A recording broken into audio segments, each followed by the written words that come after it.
Assalamualaikum warahmatullahi wabarakatuh. Perkenalkan, nama saya Ninis Karlina. Saya akan membawakan materi tentang kehidupan politik dan ekonomi bangsa Indonesia pada masa Orde Baru sampai dengan awal reformasi.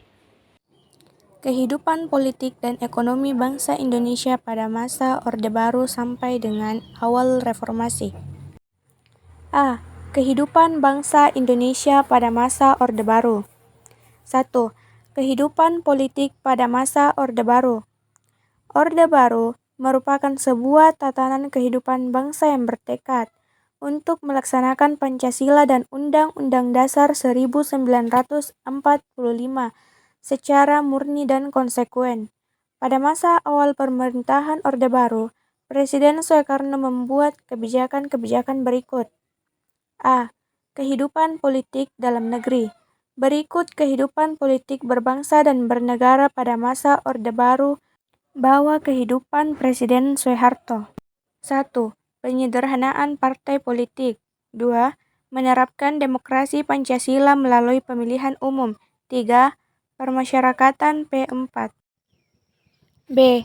Kehidupan politik luar negeri Orde Baru. Berikut langkah-langkah yang dilakukan oleh pemerintah Orde Baru dalam melaksanakan politik bebas aktif Indonesia. 1. Indonesia kembali menjadi anggota. 2. Normalisasi hubungan Indonesia dan Malaysia. 2. Kehidupan ekonomi pada masa Orde Baru. Kebijakan-kebijakan memperbaiki kondisi perekonomian di Indonesia pada masa Orde Baru, antara lain sebagai berikut. A. Perubahan struktur ekonomi. Kebijakan pemerintah dalam pembangunan telah terjadi perubahan struktur ekonomi dari sektor pertanian menjadi sektor di luar pertanian. Melalui repelita terlihat bahwa tahun demi tahun peranan sektor pertanian telah menurun. B. Laju pertumbuhan ekonomi. Pertumbuhan ekonomi Indonesia dapat dikatakan berhasil. Hal ini terbukti pada pelita V yang mencapai tingkat rata-rata adalah 6,9% per tahun. Berarti tinggi daripada rata-rata pertumbuhan ekonomi per tahun yang direncanakan dalam repelita V sebesar 5,0%.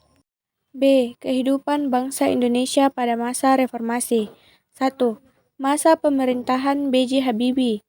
Guna memenuhi tuntunan rakyat dan aksi reformasi, maka B.J. Habibie menempuh langkah-langkah berikut. A. Membentuk Kabinet Reformasi Pembangunan. B. Reformasi dalam bidang ekonomi. C. Reformasi di bidang politik. 2. Masa pemerintahan Abdurrahman Wahid. Pada tanggal 20 dan 21 Oktober, secara bergantian Presiden dan Wakil Presiden dipilih secara voting. Hasil voting tersebut, presidennya adalah Kiai Haji Abdurrahman Wahid yang akrab dipanggil dengan Gus Dur, sedangkan wakil presidennya yaitu Megawati Soekarno Putri. 3. Masa pemerintahan Megawati Soekarno Putri. Dalam bidang politik, masa pemerintahan Megawati Soekarno Putri banyak diadakan amandemen Undang-Undang Dasar 1945. 4. Masa pemerintahan Susilo Bambang Yudhoyono. A. Periode 2004 sampai dengan 2009. Pada periode pertama, Susilo Bambang Yudhoyono didampingi oleh Yusuf Kalla. Salah satu yang menggembirakan pada pemerintahan Susilo Bambang Yudhoyono adalah utang luar negeri dapat dilunasi pada tahun 2006, sehingga pemerintahan secara langsung mampu meningkatkan kesejahteraan rakyat. B. Periode 2009 sampai dengan 2014.